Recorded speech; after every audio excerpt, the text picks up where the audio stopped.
this if this thing happened while the object was inside the area. I think that actually makes sense because that kind of cuts down on noise and some of these events might actually give us some cases. Fire this if this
thing happened while the object was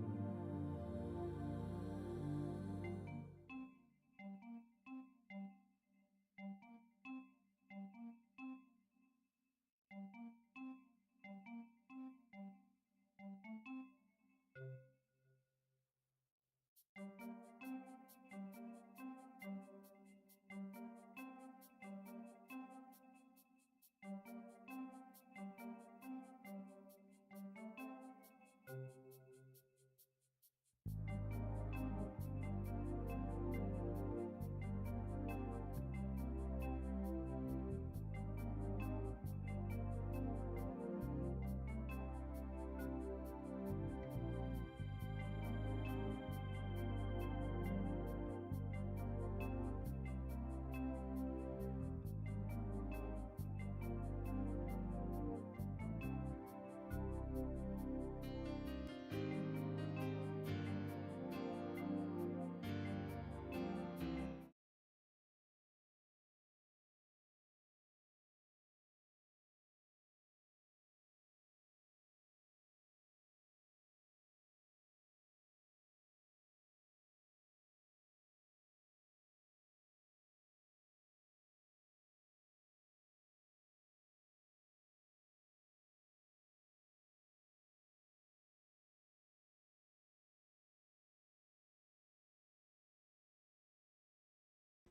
Okay, here I am. Shoot, it's almost 3 o'clock.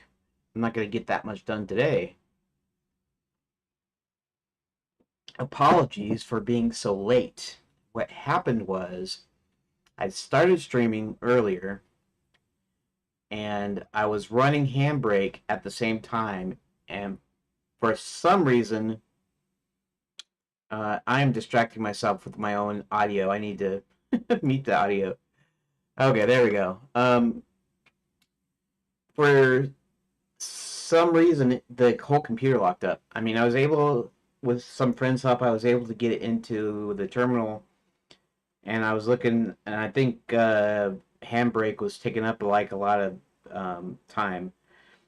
When I ran one of the programs called Top, I guess that shows you the, I don't know, the top CPU usage or something, something like that, some processors or something. It oh hey Matt,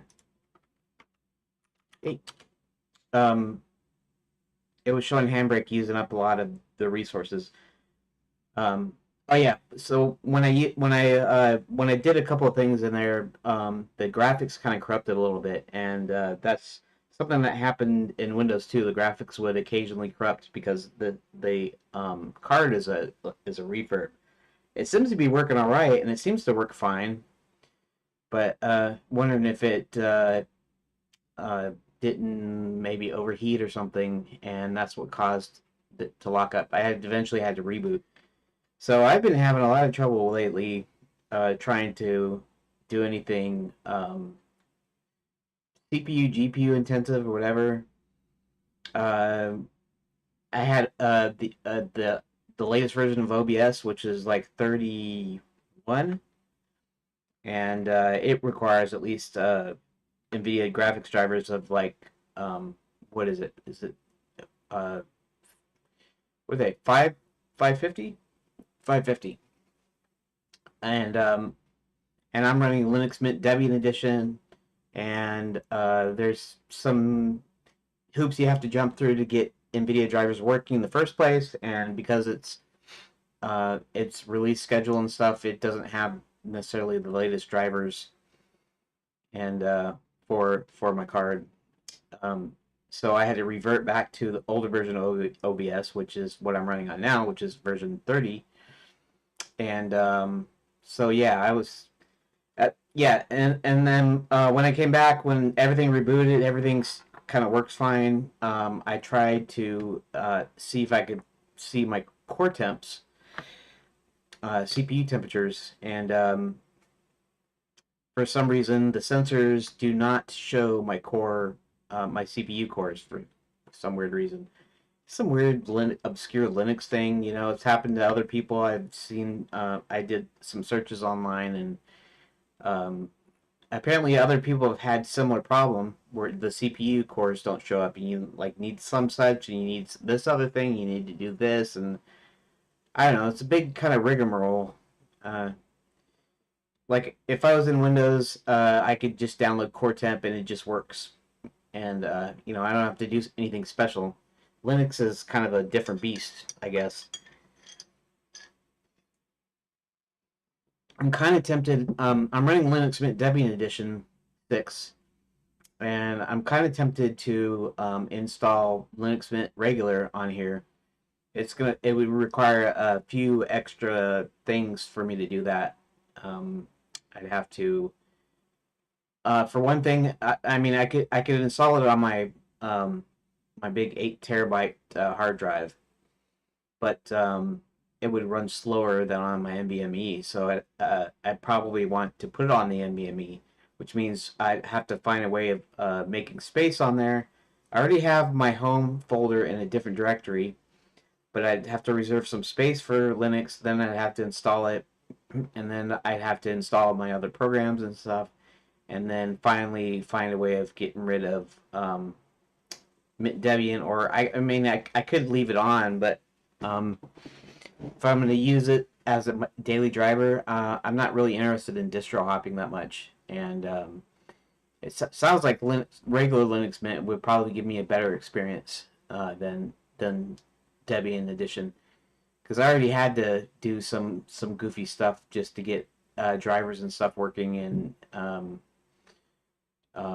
what did I have to do originally that was a pain in the butt. It wasn't just the NVIDIA drivers. That was the original pain in the butt. But there's something else I had to do. What was it? I can't remember now. Anyways, it's kind of a big hassle.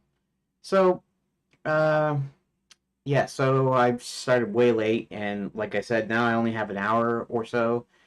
Um, and so I guess I have to make do with that for today. Maybe tonight I'll do another super secret stream, and all that means is I'm not going to be advertising it. I'll just be starting it up.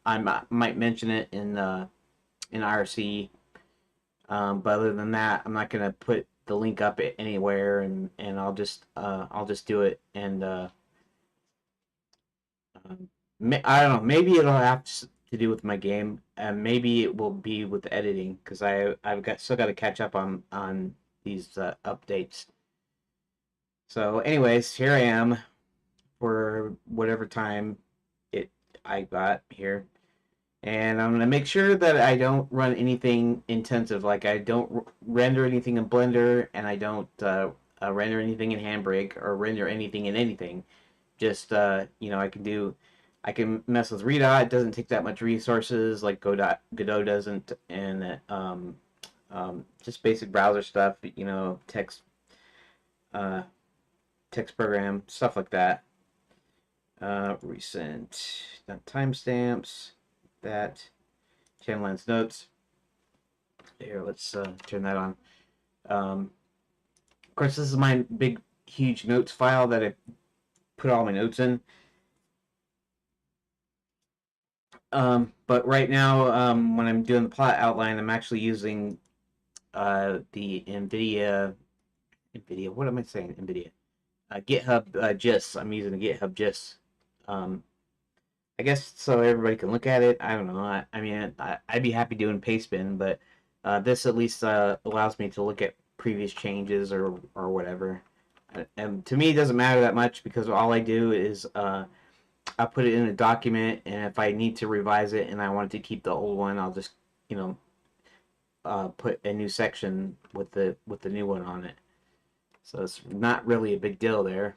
But since I've already github.com, since I'm already doing this, I'll just go ahead and continue doing it. Okay, so let's go to my gists, and let's go to that, and this is what I've been working on. Okay, and I'm not really sure I remember exactly where I'm at. I mean, I know where I'm at in the document, but I don't know how much of the story I did of them. So we're gonna have to read through it first here. Okay, so we're gonna go to all the way up to Act 2 right now because Act 2 is where we left off. Okay, Hubert and John go to rescue the princess at the Grand Enchanted Landing and arrive at the side door. I put some guards in front. I need to correct that.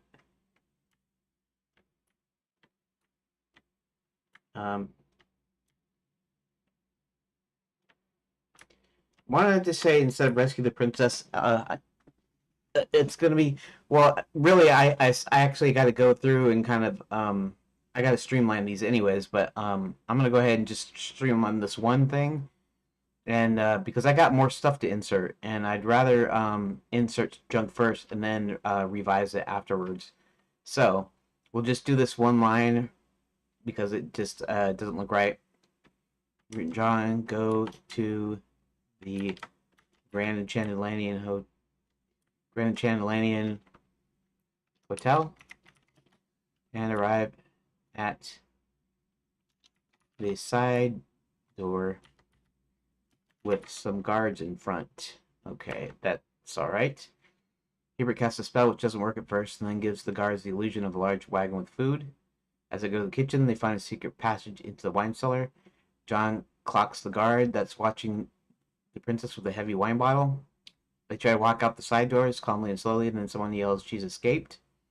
The Black Knight rides up on a black charger as our heroes run to an empty carriage. The guard that was knocked out runs out the side doors and tells the Black Knight to get him. As our heroes speed away, the Black Knight starts chasing after them. The princess looks back and says something about the Black Knight looking familiar. The princess asks the cook about the Black Knight's taste for unicorn meat, and the cook confirms. Okay, so this is not all the stuff that happens. Well, asking is something that happens. Looking back and muttering is something that happens. But I want to be able to have one sentence, essentially one line per room here. and then I can add more stuff later. But I'll have to streamline that later. Anyways, Cook confirms. Princess then tells Johnny and Hubert that this is the same Black Knight that hunted all the unicorns in her realm. The princess then asks Hubert if there's if there are any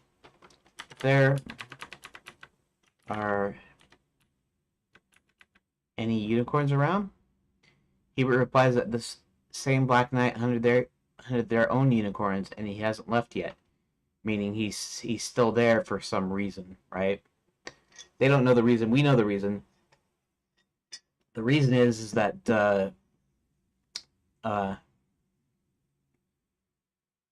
they sent so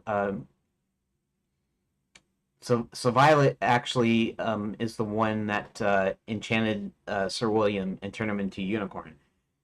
And then they told the Black Knight that there's one left, and so he's actually after Sir William right now. Eventually, he come to the forest without the leaves on the trees, and slow down a bit. They spot a unicorn out of ways, just standing and looking around. As they approach the unicorn, it only looks at them instead of running away. The princess hops out and starts petting him and talking to him. John tells the princess they don't have time, and she glares at him. The princess asks the unicorn if he's lost. The unicorn stamps its foot once. The princess then tells him to do that again, and he does. The princess then asks him if he's a horse, and he stamps his foot twice. She then asks him if he's a unicorn. He stamps his foot once, meaning yes. She asks if the Black Knight is chasing him, and the unicorn just looks at her. Hubert then tells her he must be losing his memory because we're in Lapswood.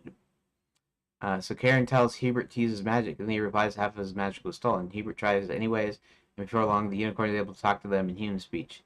The unicorn is unable to remember his name, and they all start walking together. Soon, nobody remembers what they're doing. Alright, so here's the deal. I need to come up with a way for them to get out of the Forest of Forgetfulness, or the Forgetful Forest, or Lapswood. I call it Lapswood as its official name, but sometimes they call it the Forest of Forgetfulness or the Forgetful Forest. Anyways, if they don't leave soon, they're going to lose all their memories and cease doing anything because they don't remember what they're doing. So I have to think about something. What could be a possible thing that would wake them up?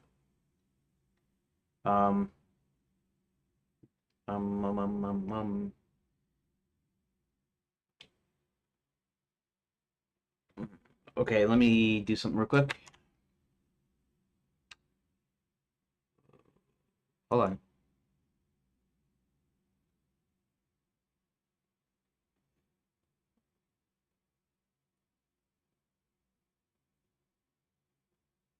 What? Oh, great. Somebody reacted to something. I don't know if it was... This was earlier.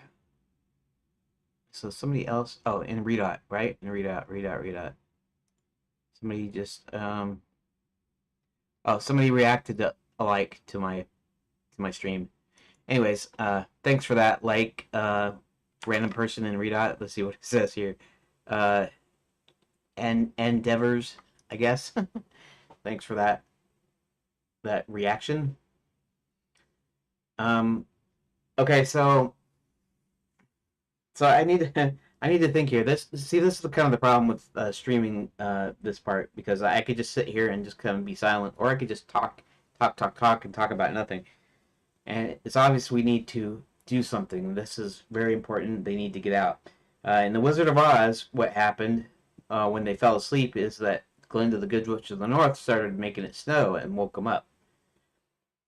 I mean, I could copy that, but that's copying something, and it's not very original, and it's not very interesting. It should be something kind of quick and semi-easy. Later on, I can expand it. So I have to consider let's consider. What could they do? They're walking, and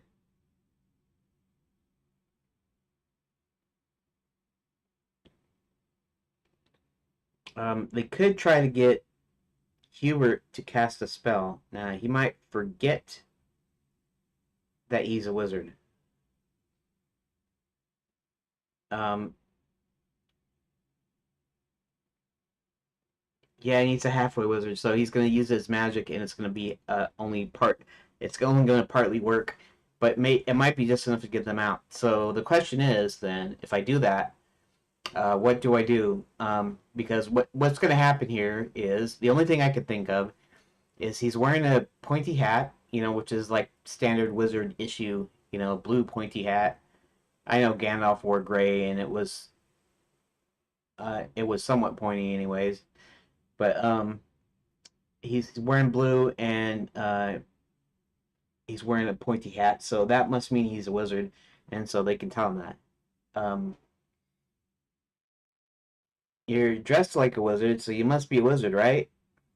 Okay, so if he doesn't remember anything, though, how's he going to remember a spell of any sort? Well, I don't know if you remember me talking about it, but he's probably carrying a number of hats in a bag. He's got a bag with him. It's his uh, it's his hat bag, and the hats are how he casts spells. So he tries on different hats. And actually, it'd be funny because I can make that a puzzle. I can even make that I can even make that a choice you can do. You can have a certain configuration of hats that you pick to go to a different card, and it will still end up in the same place basically. So that's probably a good thing. The good thing is that um, uh, the good thing is he has his magic hats with him. Maybe he doesn't know what to do with them, and so maybe they say something like, okay, so here's the scenario. So they're walking around, and pretty soon they don't know what they're doing, and they don't even really know who each other are. And then they start questioning and saying, "Where were we going again?" And of course they replied, "I don't know. We were just walking, I guess. Uh, maybe we should just stop, kind of thing, right?" I don't know the exact dialogue how it's going to be played out because I'll probably develop that later. But okay, so they're saying we got to figure out what we're doing because I can't remember a thing, and I don't want to be stuck out here. Maybe it's just because it's this creepy looking forest without any leaves, and so maybe they have this sense of kind of foreboding, maybe. Um, and then John, maybe he turns to Hubert and he says, "You're wearing a pointy hat and a blue coat and carrying a bag. Maybe you're a wizard." And then he's like, "I'm a wizard? I don't know how to be a wizard. I don't know what you're talking about." Well, open that bag, and he opens it up, and he's like, "There's a bunch of hats. Maybe I'm a hat salesman." Um, I don't think a hat salesman would be wearing a pointy blue hat and a pointy cloak that looks like you're a wizard. So you must be a wizard. And he's like, I don't know how to do any spells. Do any of you know magic? And of course they don't. And then, of course they don't know anything anyway. So, they, and then John tells him, why don't you put a couple of those hats on, and we'll see what happens. Of course, I think what he does is he points when um, I think he probably says some words too, but um,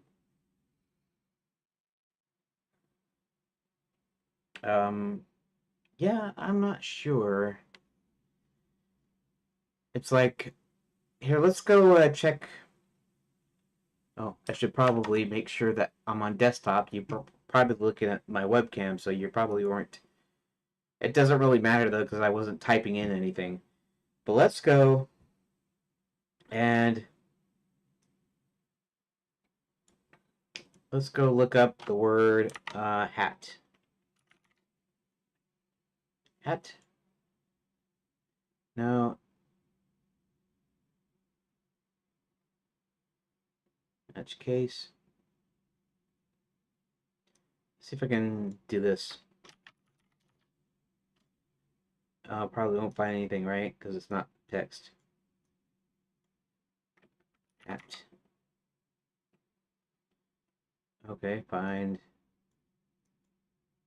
Actually, find all. Here.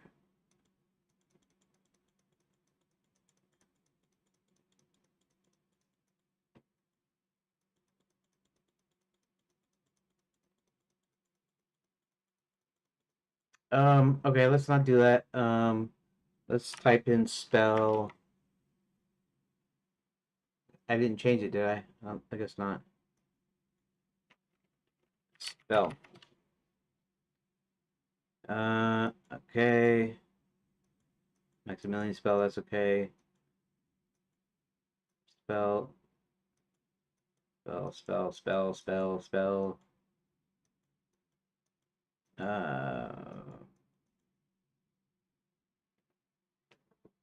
Let's see something. Actually, I should.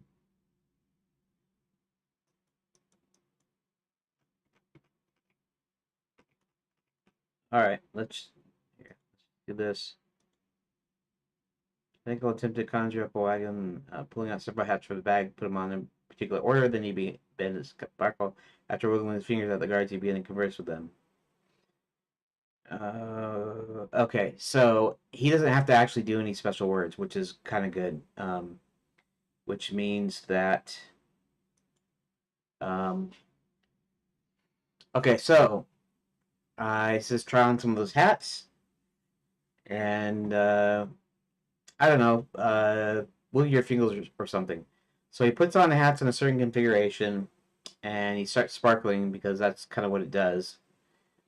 And then he's like, "You're starting to sparkle." He's like, "I am," and then he goes, "Yeah, why don't you, I don't know, point your finger, wiggle your fingers or something." And so that's what he does, and then something happens, and I have to. So basically, they just happen to be doing this only based on the fact that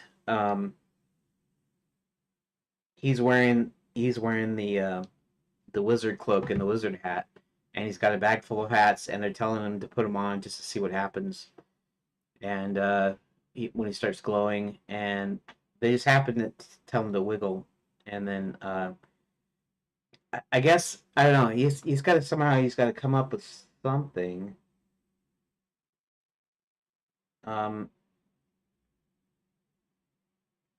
It'll probably be one of the puzzles of the game. One of the puzzles will be a certain hat configuration. Like maybe you'll have to remember a certain spell, and it should be an easy spell, but it'll be a spell that you have to remember in the final game. I mean, not in this choose your own adventure version. But so maybe so what does he do? See, I still have to figure that out. I have to come up with I need to come up with what kind of spell he actually manages to cast here. So what would he cast? What kind of spell would he cast? That's what I need to check out. Uh,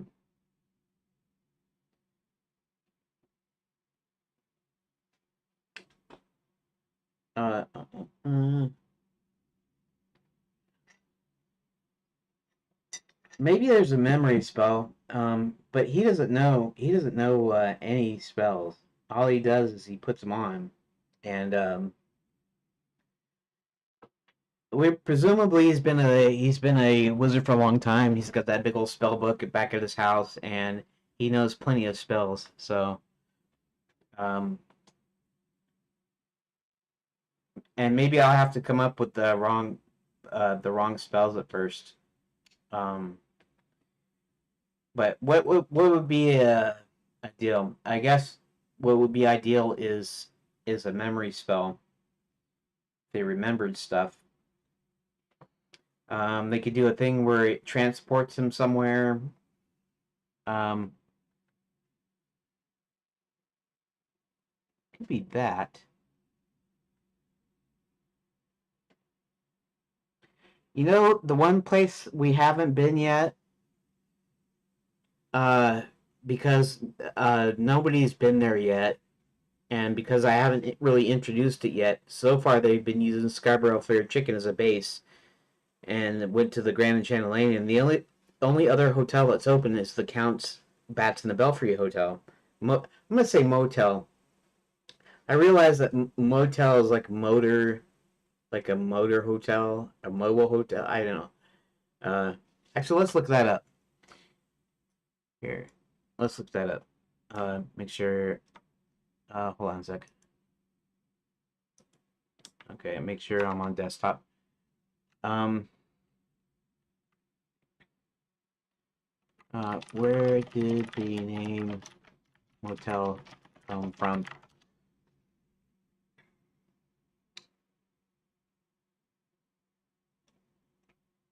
Yeah, I know. A motel is generally one where the parking lot's right in front of the rooms, and they're all in one level. I know what a motel is, but like the history.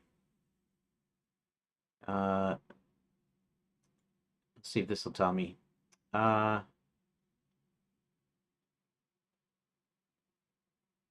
what motel? The name? No, I'm talking about the word.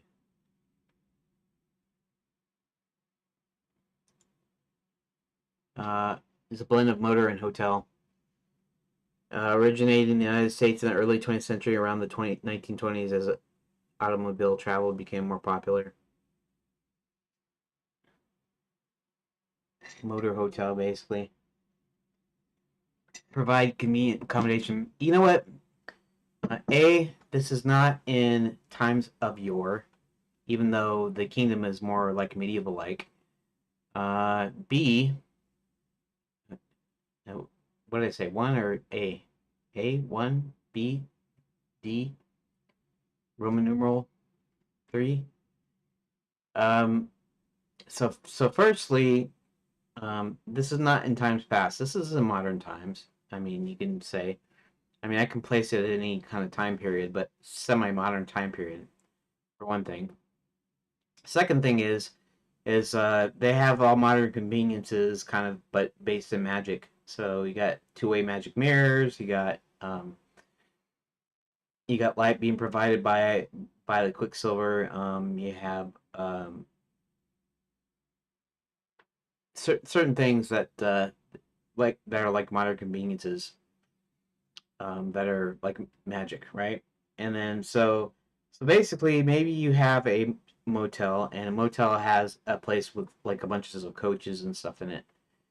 Even though it doesn't have technology, it doesn't mean it can't be a motel. So it's a motel. I'm gonna make it a motel. It'll be a motel. Anyways, um, I have a couple people reacting. Cool. I got two reactions. One from Takun. I don't know how you pronounce your name if you're watching or listening, but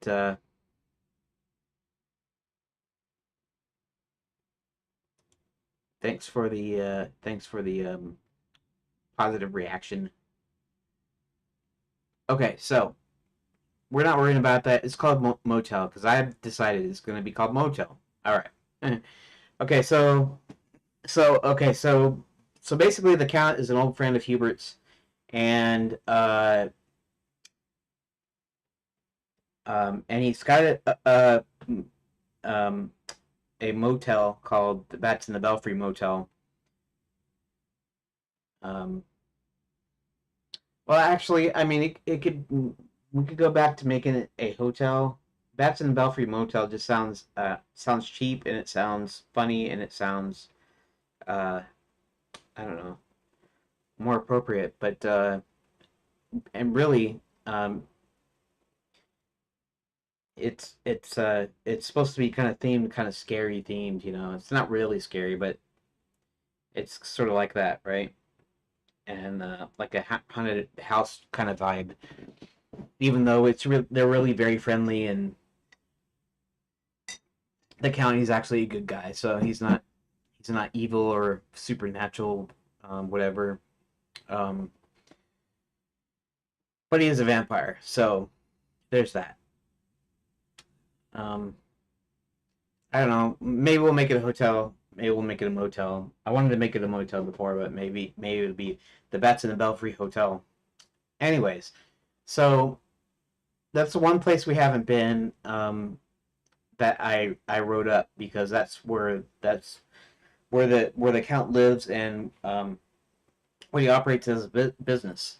And so because they've been scaring people about vampires and stuff, they've been driving his business away.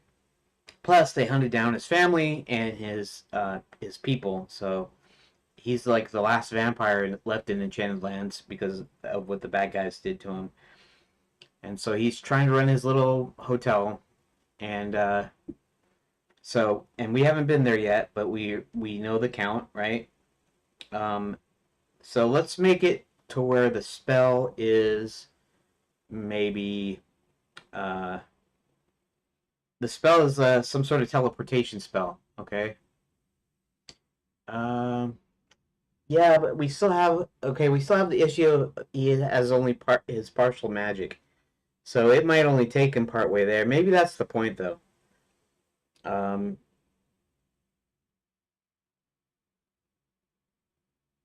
let's see. Maybe they get put onto the road where the hotel is, and they manage to make it to the hotel. I'll do it that way. So that kind of makes sense then. So, so basically, yeah, yeah, and we can actually, when in the actual game, even though this is a choose your own adventure, I can do a couple of different things.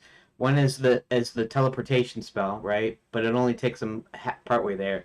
But it's enough to get them out of the forest, and so they stop forgetting. Um, maybe when they come out of it, they wake up with a big headache, and then Hebrew goes, we must have been in the forgetful forest because I don't remember a thing. It's kind of a funny joke. And then he realizes, oh, we must be on the road to the Count's hotel, and then they're able to go there, and they use his hotel as a base of operations. Now I have them rendezvousing at the Scarborough Fried Chicken, but I think now because I've changed it a little bit to where the guards were chasing them, the Black Knight was chasing them, um, so possibly they wouldn't go back to some place where they could get caught. They're going to go someplace else that they don't really suspect, and they don't suspect the Count's hotel because none of them like the Count. I mean, he's a good guy, and Hubert's his buddy, and so we like him, but the bad guys don't like him.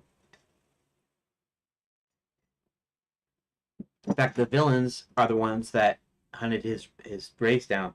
Why? Because vampires were instrumental again in helping them get banished, um, fighting against their armies, and so they basically killed they got rid of them. And I really don't know how that story goes because I haven't actually written that part of the backstory. And you won't be seeing that backstory anyways. It's just basically something happened to his people and that he's the last one, really. Anywho, so one option is that he manages to cast a teleportation spell that only works partway, but it is long enough to get them out of the woods. The next thing would be a memory spell, which only works partly. Um,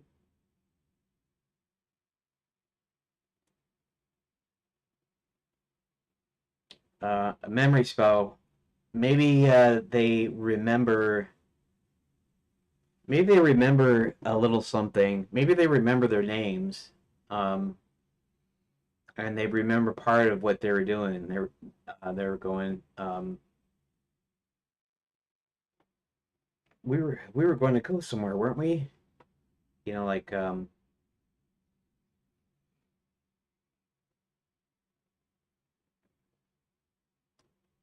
let's see. Maybe they should remember a little bit of who they are. They still don't remember what they're doing or where they're going. And then one of them suggests, well, why don't we get out of here because I have a feeling that that a change of surroundings would do us good. And so they when they end up coming out of Lapswood, it's um they're on the road. They're on the same road, so we can link it to the same room, the same card, basically. And I'm not going to put both of those things. And there, I could do a couple of different deals in the actual game, so you have different methods, different solutions.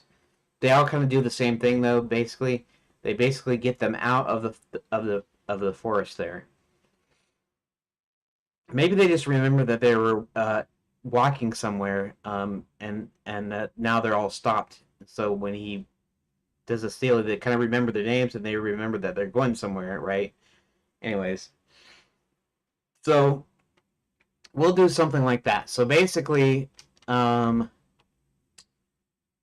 basically they recognize. Okay, so here's the basic facts, right? These are the basic things that they do that happens in kind of the basic form. Okay, um, so they're all stopped, and they're looking at each other, and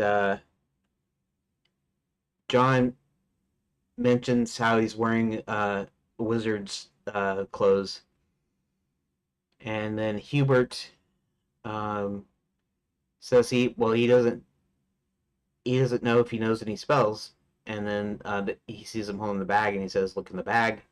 Then he opens the bag, and he says, "Maybe those hats do something. Put on some hats." And so he puts on a couple, and then when he starts to sparkle, he goes, "Now you're sparkling now." And then like wiggle your fingers or something. I'm just kind of spitballing here.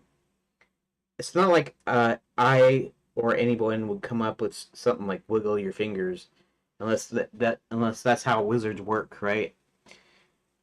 Um, but it's just the idea. It's just kind of off the cuff, off the cuff. Like do something. I don't know, wiggle your fingers or something. And so he does, and then something happens. And so, yeah, then they get teleported out. Okay, so we're gonna do that, and I'm gonna try to keep at the lines down a little bit. Okay. Okay. Um,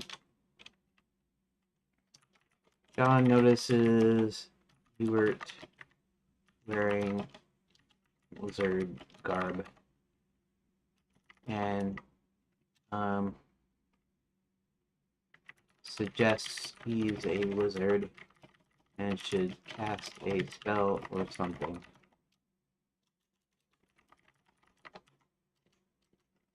Hubert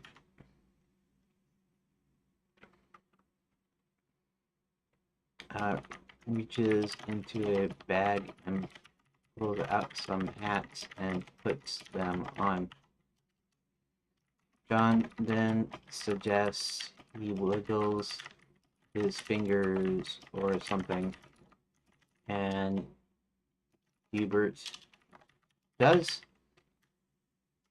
Now let's make sure we're on the desktop. Okay. You're probably not watching, but if you're watching, I'll making sure you can see this typing here that I'm doing. John then suggests he wiggles his fingers or something, and Hubert does, and instantly they're teleported elsewhere.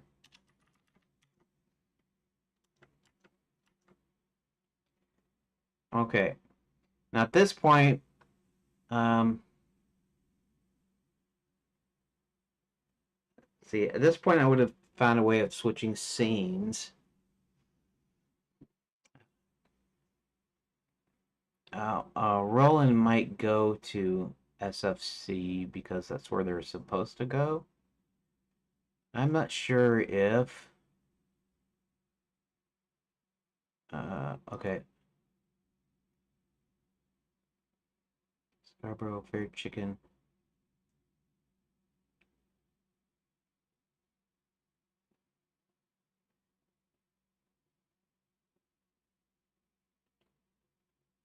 I don't think Roland knows where they're at.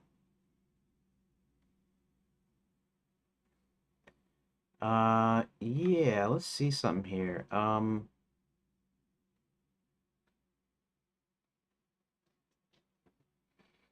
going to do this way is because to me it's a little bit easier and quicker. I'm going to go back through these couple of iterations I have here. Let's go to first. We can go to the first revision here.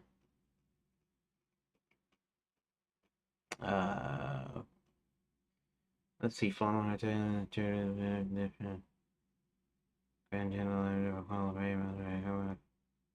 Johnny Hubert rendezvous at Scarborough Fried Chicken.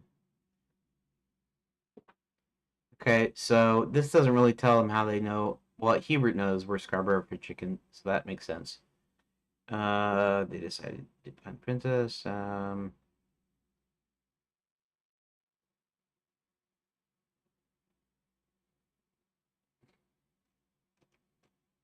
reviewing the papers, find certainly central and edged. See, I don't have a place. Roland and John. Wait, what happened to Roland here? Roland isn't even in this version.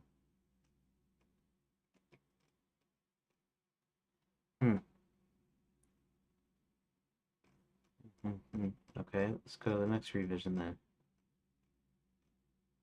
then. John. Okay. Roland manages to say, ask. Roland then remembers.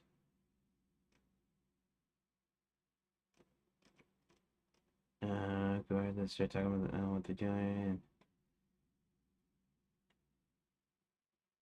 John and Hebert rendezvous at Scarborough Fair Chicken at the Renaissance Fair. Oh, they both have fair in the title. They decide they need to find the princess, and their first lead is the hotel.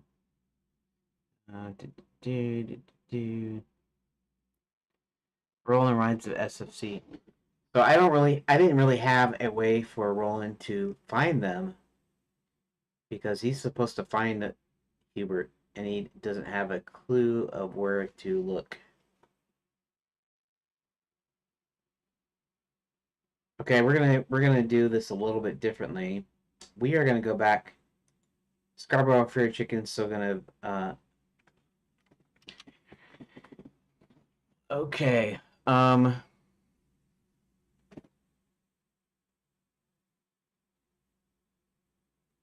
Now he calls the Count, so the Count knows where he's at.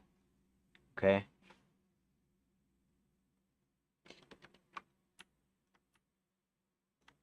Roland.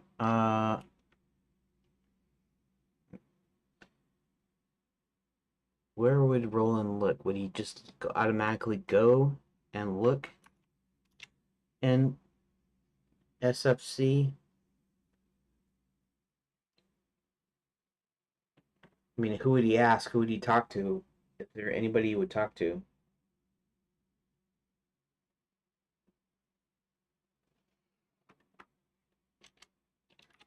Roland walks to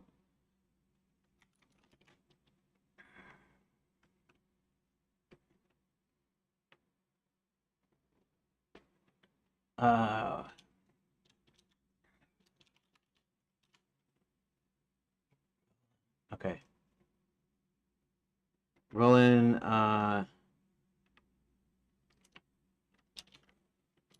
walks to the only open restaurant in town, Scarborough Fair Chicken.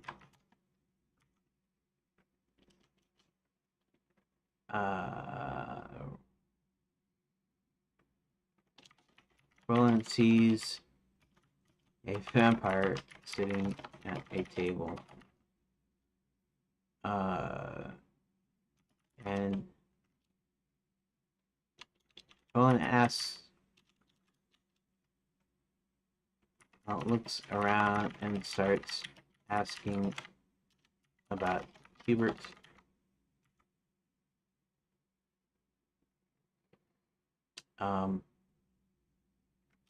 Until finally getting to the Count sitting down at a table.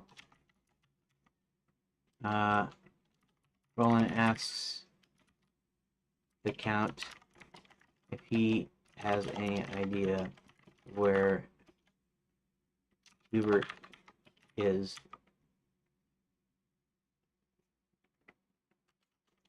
The Count replies he was supposed to show up here, but I don't know what happened to him.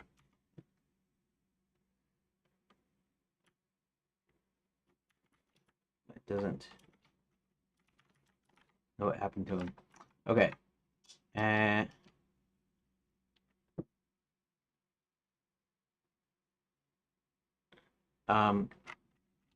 the Count says he'll go and fly around to see if he can spot him.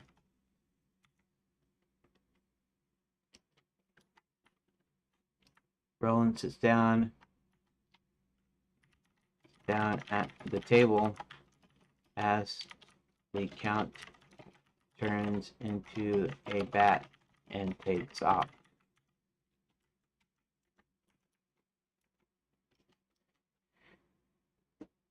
Okay.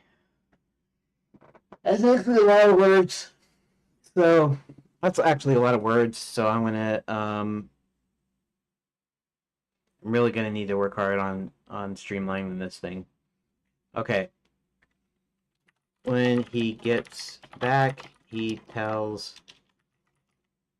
Okay. So meanwhile, Hubert, John. Who else is with them besides Sir William? It's just Hubert, Hubert, John, and the princess. Hubert, John, and the princess. Hubert, John, the princess, and Sir William, the unicorn, wake up on the road with a big headache.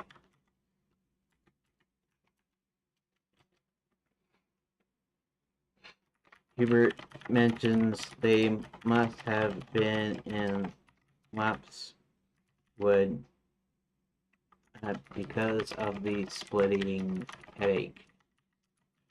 And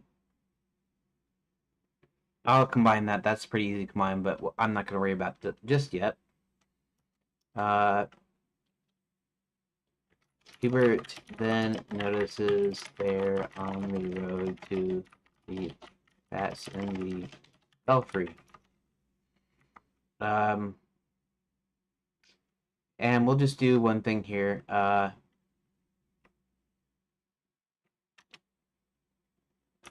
And they travel there. At the bats in the belfry.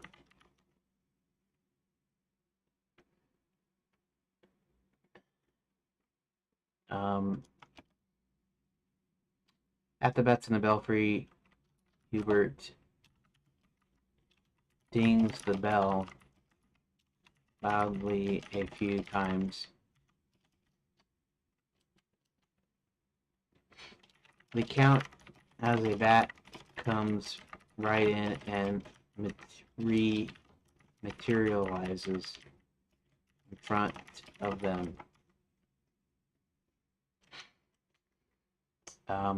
Okay.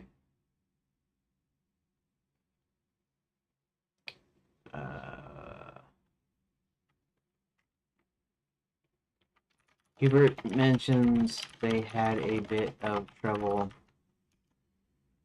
rescuing the princess, but all is well now. The Count mentions Roland is looking for him, and he tells the Count to go get Roland and bring him here.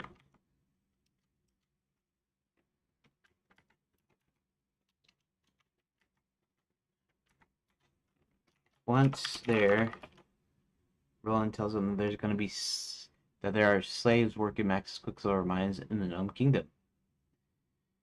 Okay, so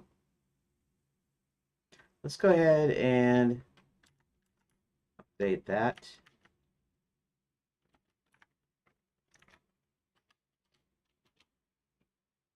Update PUBGIST. Act 2. Act 2 is starting to look a little bit big, which is fine, but then it's going to be streamlined and it's going to be small again, which is okay. I still need to doctor up Act 2 here a little bit. Okay, so far, let's see what we got so far. Time is it's almost 4. I'll give it a little while longer.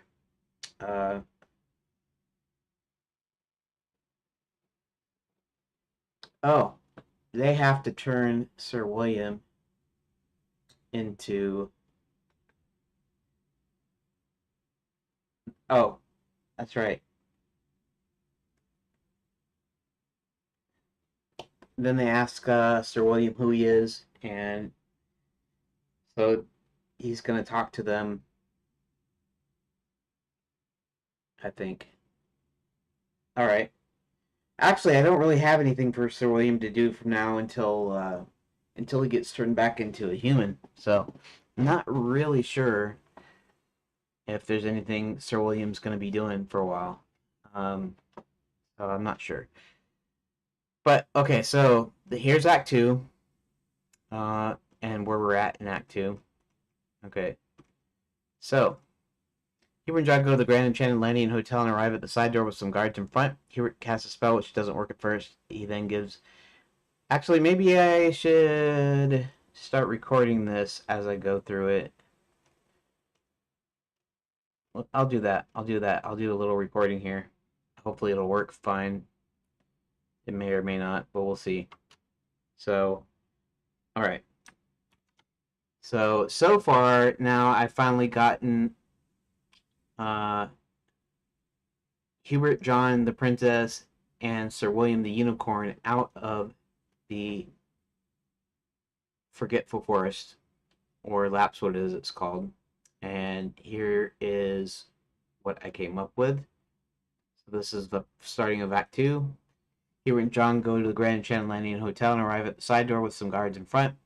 Hubert casts a spell which doesn't work at first, then gives the guards the illusion of a large wagon with food. As they go in the kitchen, find a secret passage into the wine cellar. John clocks a guard that's watching the princess with a heavy wine bottle. They try to walk out the side door calmly and slowly. When someone yells she's escaped, the Black Knight rides up in his black charger as our heroes run to an empty carriage. The guard that was knocked out runs out of the side doors and tells the Black Knight to get them. As our heroes speed away, the Black Knight starts chasing after them.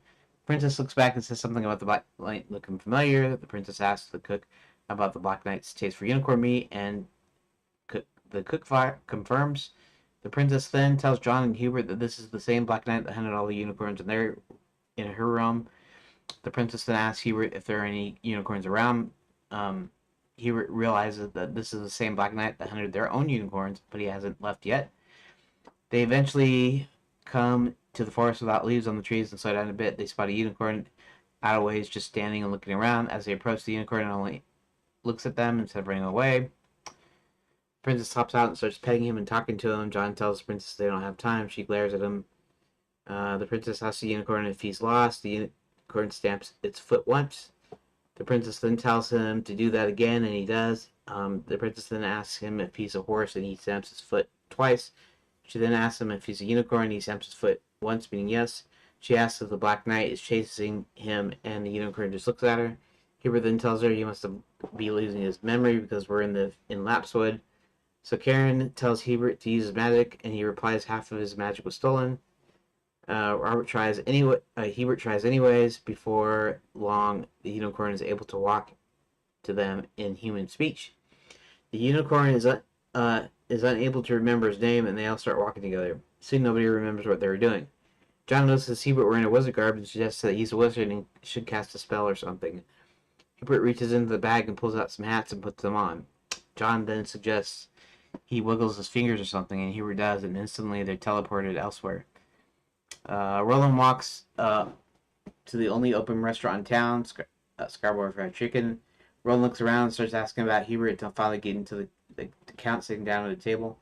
Roland asks the Count if he has any idea of where Hubert is. The Count replies he was supposed to show up here, but doesn't know what happened to him. The Count says he'll go and fly around and see if he can spot him. Roland sits down at the table, and the Count turns into a bat and takes off. Hubert, John, the Princess, and Sir William the Unicorn wake up on the sand with a big headache. Hubert mentions they must have been in Lapswood because of the splitting headache. Hubert then notices they're on the road to the Bats and Belfry as they travel there.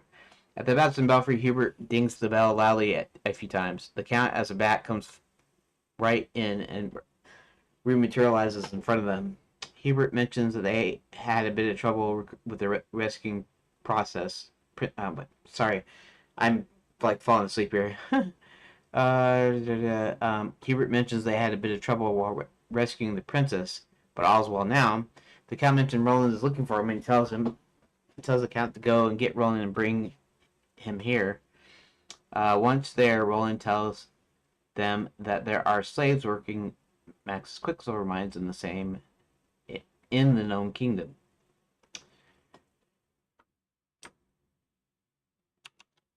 Okay.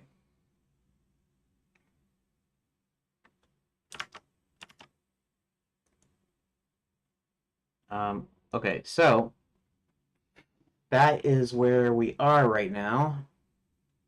I still have more to do on it, but might not get to that today. Well, I'll see. I'm gonna think up a few more things that I need to add in here. Let's see. Let's go through the rest of it. Even though I haven't done any of this today. After reviewing the papers and formulating a plan, Hubert sends Roland and John into the mines. Hubert then finds the dwarves, see your magic. Okay. So the first thing here is the plans. Actually, I don't know why I have the stupid thing on. I don't need it right now, unless the audio is going out, which it doesn't appear to be. And let's see if this is going. This looks to be smooth and going fine. Oh, Rook and Bone Circuit. So Rook and Bone Circuit are in here in the chat. Thanks for being here, guys. And today's going to be a short one. I don't know if you were in here when I was speaking, but whoops, wrong button. I was having problems with the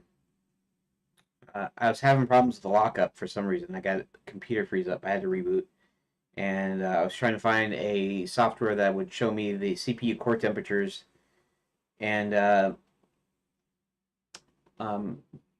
for some reason I still haven't been able to get the sensors to show the CPU cores.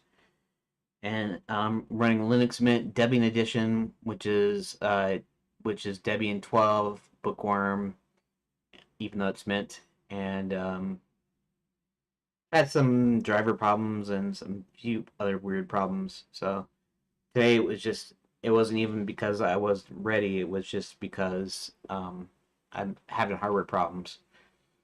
Anywho, as I am going through this, I'm still working on my plot, and I still have to think a little bit of what happens. So they decide that they're going to go. That Roland and John are going to go into the mines. Maybe Sir William I don't know. He's got still got to face off against the Black Knight. Let me um let me look at some of my old notes still, and let's go make sure you can see this. And uh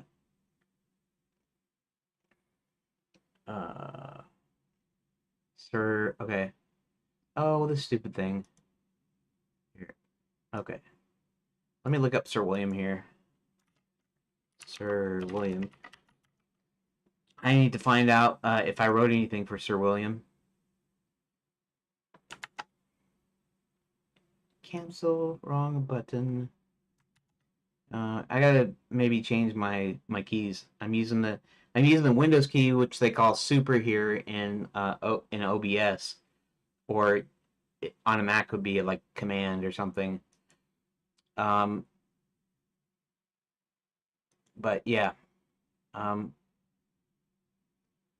Here, give me a quick second.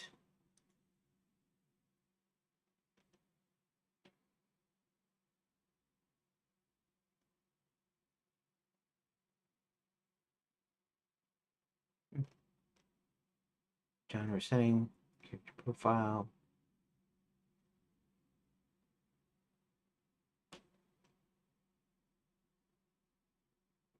Um, okay, hold on a sec.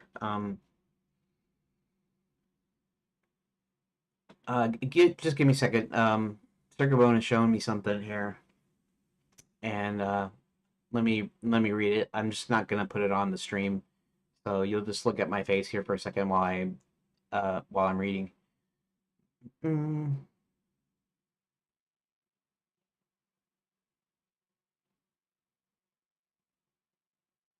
let's see.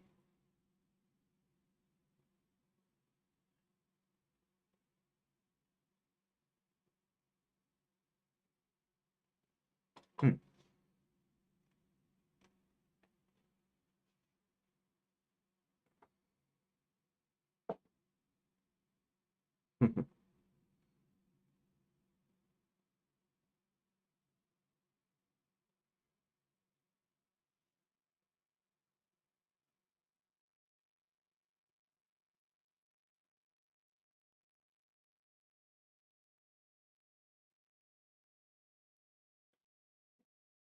Huh.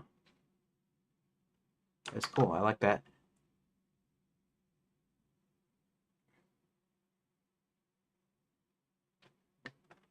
Yeah, it's cool. Hmm. I only quickly skim over it, but I see what you were going for. We'll read it again later. Okay. Yeah. Uh.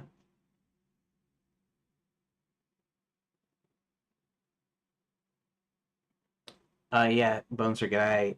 I found it. I looked at it, and I'll look at it again for sure. Um. Okay. So there is a couple of things. Oh yeah. So what was I doing? I was going to go look for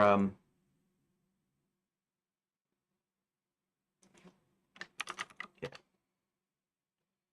um. Okay. So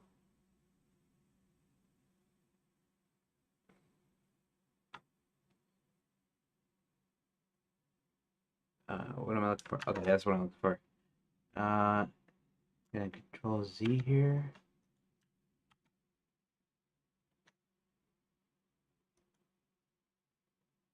All right. Let's find Sir William. Okay, Sir William is actually going to command our our hero armies here in the big battle here in the end. Um, let's see here. Sir William.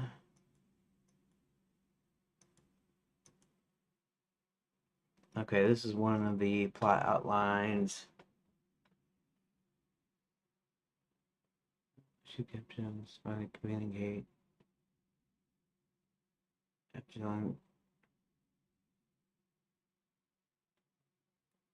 Okay, so I had come up with the idea that Sir William and Hubert decide to go after Violet together.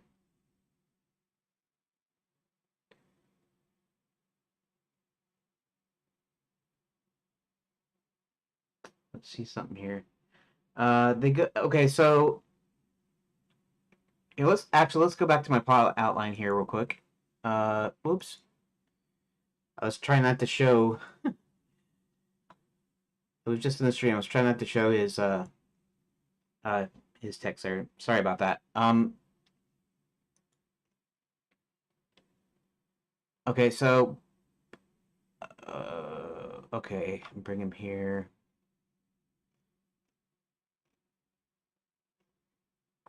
John goes back to the night school with Sir William. Okay, so this is basically happens afterwards. In fact, they're not going to go back to the Renaissance Fair. I'll have to change that. They're actually going to start going to the Beth and Belfry, kind of their new headquarters. They don't want to risk being discovered. Not that nobody could find them at. Well, anyways, the idea is after they were chased, the Black Knight knows where they're heading, and well, actually, he doesn't know where they're heading. That's got to be part of the story. Part of the story is when they escaped. They actually escaped, and he didn't realize where they were going. Maybe I'll put in later that what they do is they start heading towards the Scarborough Fried Chicken, but then he realizes we need somewhere else to go to, so that they'll be trying to chase them over there. Okay, so what do we got? Rolling, rolling, rolling, rolling, rolling. Gnomes. Hubert pots out of the train. Sends John to night school.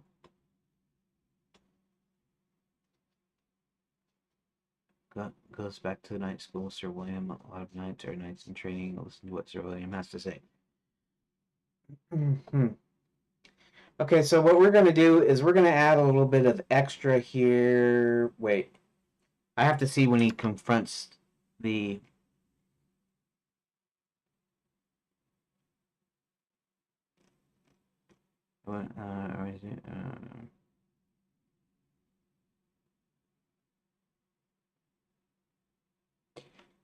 okay.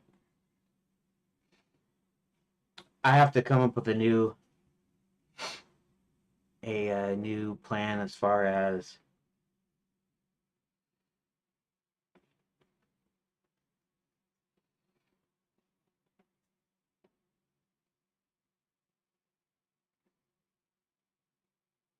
so maybe what happens here is kind of originally what I had in there. What's going to happen is I don't know if I'm going to go ahead and edit this or not, because let's see. They formulate a plan. Okay, Hubert leaves, so maybe Hubert and Sir William actually go together.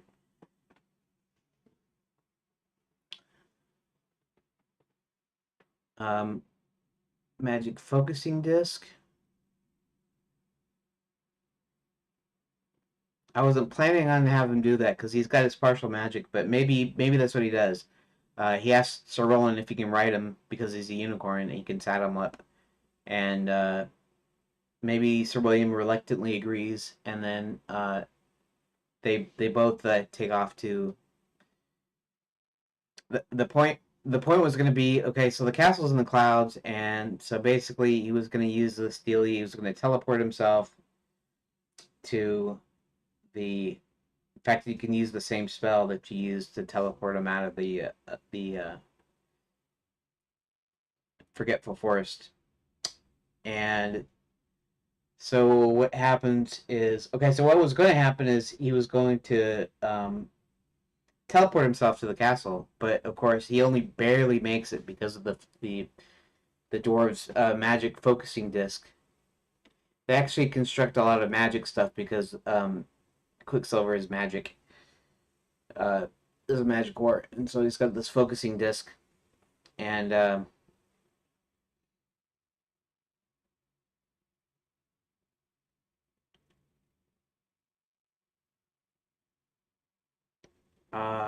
maybe.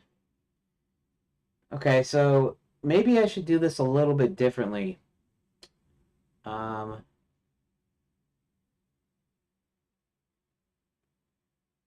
let's say Hubert has a spell to that would be able to transfer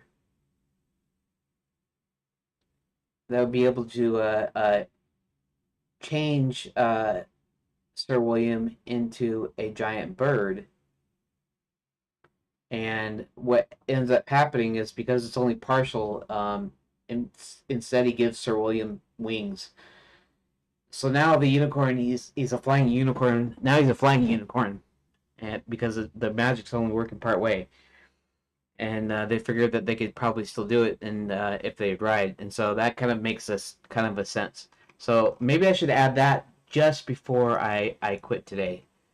I mean, it's got to be a short day because I had these problems earlier on. So okay, Hubert and John go watching the princess. Let's see, Black Knight. Unicorns around, haven't left yet. Eventually, the horse that leads in the tree, slow on the bed. The princess. Black Knight looking at her. He must be losing his memory because we're in Lapswood. So Karen tells Hubert to use his magic. He replies half of his magic was stolen.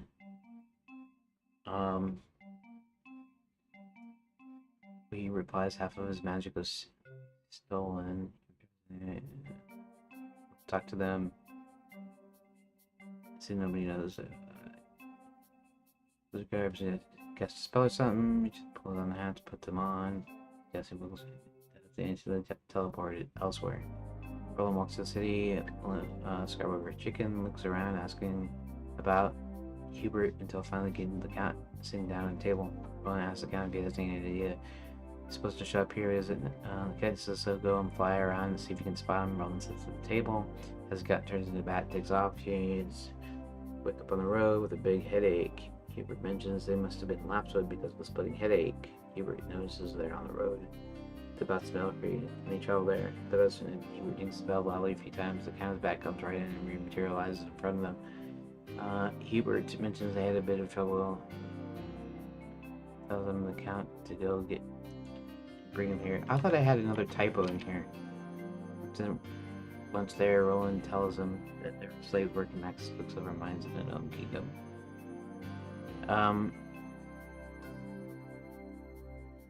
Okay, so let's go about this. After reviewing the papers, they formulate a plan. Hubert sends Roland and John into the mines. Hubert then finds. Hubert then.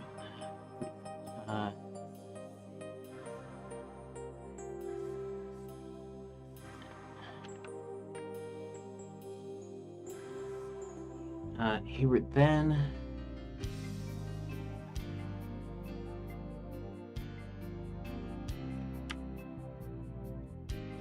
Let's see something here. Hubert tells Sir William that they're going to have to infiltrate the administration castle.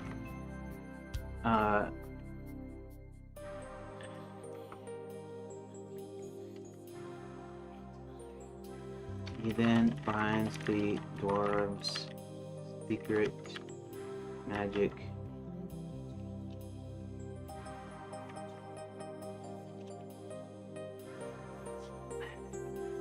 Dwarves. Focusing. Magic focuser.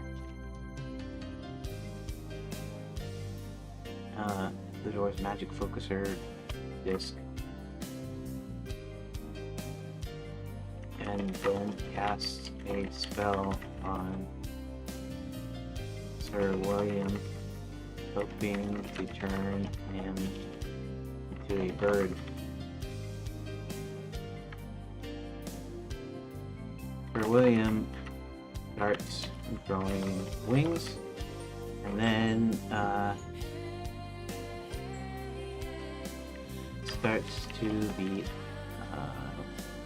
starts flapping them and achieving lift.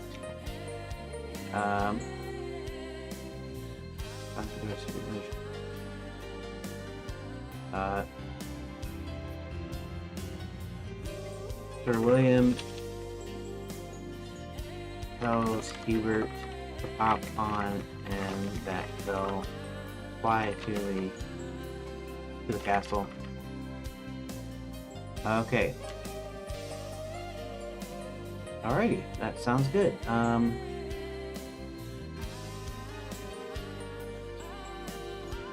Here. Let's see. Black Knight.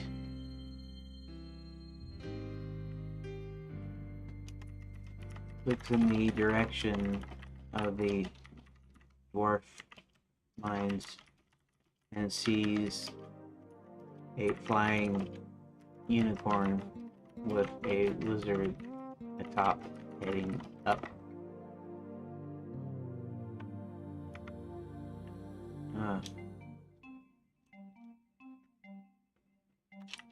Flying upward. Okay, so the reason I put that in is I'm not sure if it's going to stay in there or not when I streamline it, but the reason is right now he knows where Sir William is, and I guess he figures since he knows Hubert and he knows he's wizard and stuff, that he must have enchanted him to make Sir William fly. But the Black Knight has his own way of getting to the castle, and I might just do a deal where he gets on one of the flying trains or whatever, and he shows up there somehow. But that'll be in the confrontation. So I guess I can just go ahead and put the asterisk here. Update public gist. And there we go. I didn't get done with Act 2 just yet, but we're almost there. So Sir William's going to end up having to face off against the Black Knight. Maybe to fight him or something somehow. And while Hubert goes after Violet. Once he's able to get his magic back, he can restore Sir William back if he wants. And I was going to do a thing where the Black Knight commands all of Max's armies. However, I think we're gonna allow Sir William to dispatch of the Black Knight, and he won't even be in the final battle, and that's how we'll kind of tie off the loose ends, so to speak.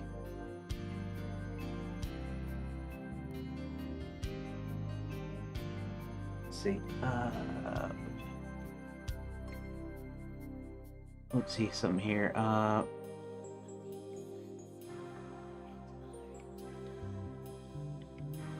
And I think I have something wrong here because I think here let me just do a fine on here. I'm still watching, right? Anyways, we're gonna find Violet, and so we're going to Will and John use a secret Max finishes on gate. He tracks down and confronts her. Okay, so in this point, okay, this is still part of Act Two. In fact, it's kind of interesting because this whole thing with Sir William. Now, Sir William's still going to be in it, but um, Sir William and the Black Knight's story is going to actually end in Act Two. So they're going to have their full thing here right in Act Two, and it's right at the end. So that kind of makes sense to actually add some more meat to the bones here. Um, I am going to have to.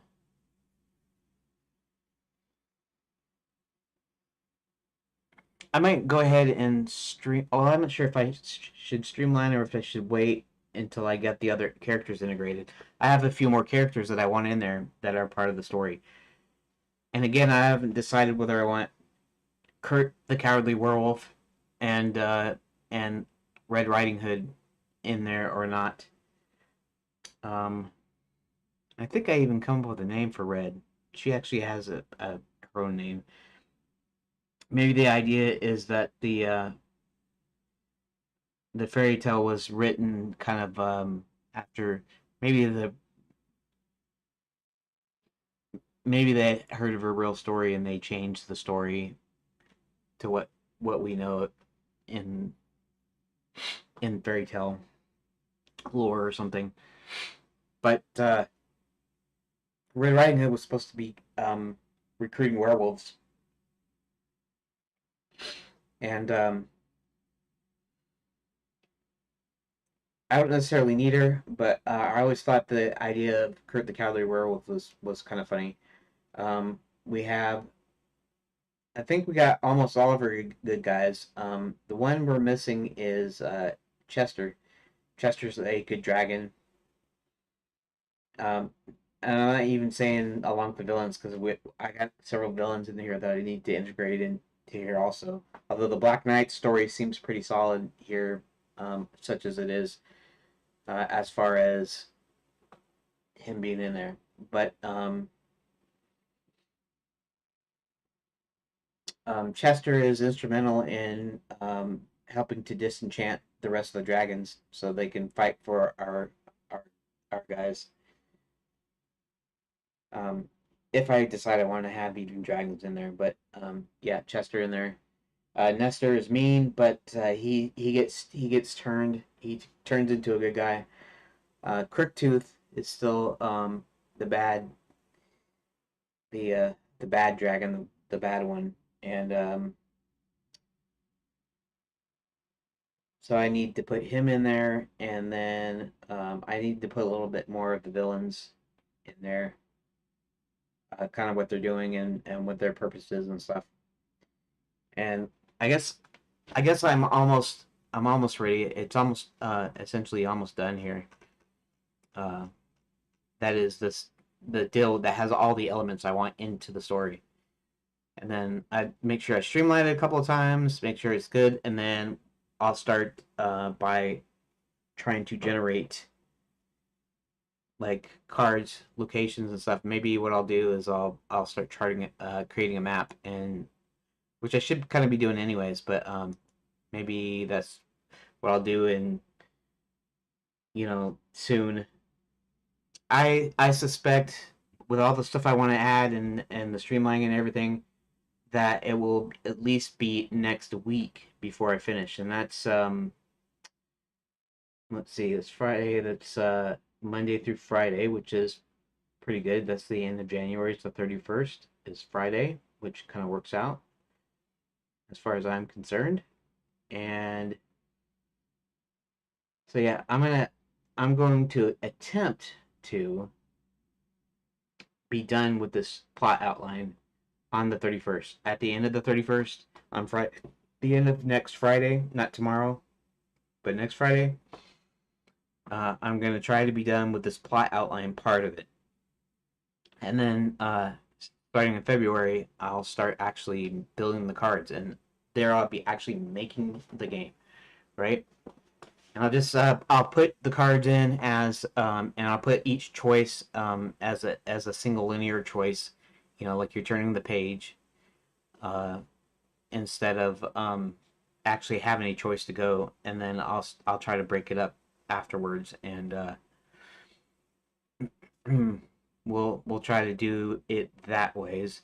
I may or may not put multiple endings on there, because the idea is that this is a springboard, a sort of a sort of a first pass, you might say, of the game. The final game, the point and click, you're not going to have any like dead ends and stuff, so it's not necessarily going to have multiple endings. I could do multiple endings, maybe I could figure that out, but I don't really want to do the thing of dying. I don't want to do any frustration, so you're not going to have anything that you needed to pick up earlier that you can no longer pick up. You won't be able to proceed to the next stage or the next actor or plot point or the next thing until you actually have everything you need, inventory wise or whatever, or event wise. So I might just make this to where you don't really have any multiple endings. So if you pick a wrong choice, somehow it'll lead you going back to where you can make the right choice.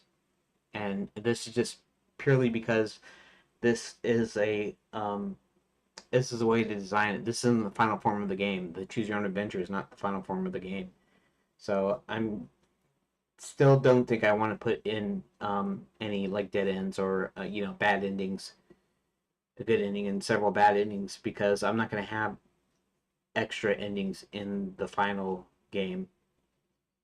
Or if I did, I'd have only a couple of different endings, kind of on purpose, and it wouldn't be like there. It wouldn't be tons of you know of different endings or whatever. So so yeah. So there you go. I guess I'll call it a day for today, and I want to thank you for bearing with me and what I've been doing in the so far, and so I'll probably see you tomorrow, if I can, if nothing blows up, and I'll uh, yeah. So I'll see you tomorrow. We're gonna try to continue on um, with Act Two. Let's see.